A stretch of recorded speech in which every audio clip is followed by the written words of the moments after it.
Moringa powder म्हणजेच शेवगाच्या शेंगांच्या पानांची पावडर. ह्यामध्ये ए, बी, सी, के विटामिन्स असतात. त्याचबरोबर अमिनो ॲसिड आणि प्रोटीन सुद्धा असतात. ही पावडर बेस्ट अँटीऑक्सिडंट म्हणून काम करते. आपल्या स्किनसाठी, आपल्या केसांसाठी आणि ओव्हरऑल आपल्या संपूर्ण शरीरासाठी ही खूप उपयुक्त अशी पावडर आहे. म्हणूनच ही पावडर मी घरच्या घरी बनवली आहे. ही पावडर घरच्या घरी कशी बनवायची ते पाहण्यासाठी माझी आधीची रील नक्की पहा. ही पावडर स्वादाला थोडीशी कडवट आणि उग्र असते, त्यामुळे डेली लाईफमध्ये आपण ही कोणकोणत्या पद्धतीने कन्झ्युम करू शकतो ते मी आता तुम्हाला दाखवणार आहे.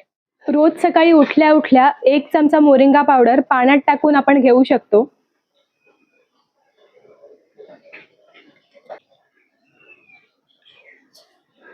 ही पानं सुकवलेली असल्यामुळे तेवढा कडवट स्वाद येत नाही, पण जर आलाच तर त्यासाठी थोडंसं लिंबू यामध्ये पिळायचं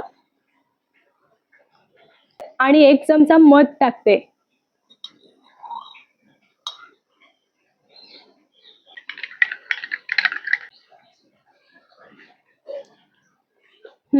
आता बेटर लागतंय. दुसरी मेथड आहे दह्यामधून घ्यायची मेथड. हे मी 1 वाटी दही घेतलेलं आहे. 1 चमचा मोरिंगा पावडर यात ऍड करते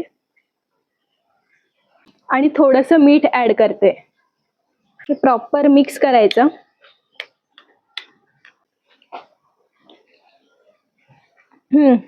हे बेस्ट आहे. ह्याच्यात कळतच नाहीये की ह्यात मोरिंगा पावडर आहे वगैरे. हे मी खाऊ शकते. दह्याप्रमाणेच तुम्ही ताकामधून सुद्धा मोरिंगा पावडर घेऊ शकता. सगळ्यात आधी 1 चमचा मोरिंगा पावडर ऍड करते. थोडंसं मीठ. दह्यात किंवा ताकात घेताना एरवी जेवढं मीठ घेतात त्यापेक्षा थोडंसं मीठ जास्त घेतलं तरी चालेल. जिरा पूड ऍड करते आणि काळी मिरी. हे पण बेस्ट आहे. ह्यात सुद्धा कळत नाही की ताकामध्ये मोरिंगा पावडर येते. फक्त लक्षात ठेवा थोडंसं मीठ जास्त टाकत जा, त्यामुळे स्वाद चांगला येतो. आपण ही पावडर चपातीमध्ये टाकून सुद्धा खाऊ शकतो. हे मी एका माणसाचं पीठ घेतलेलं आहे.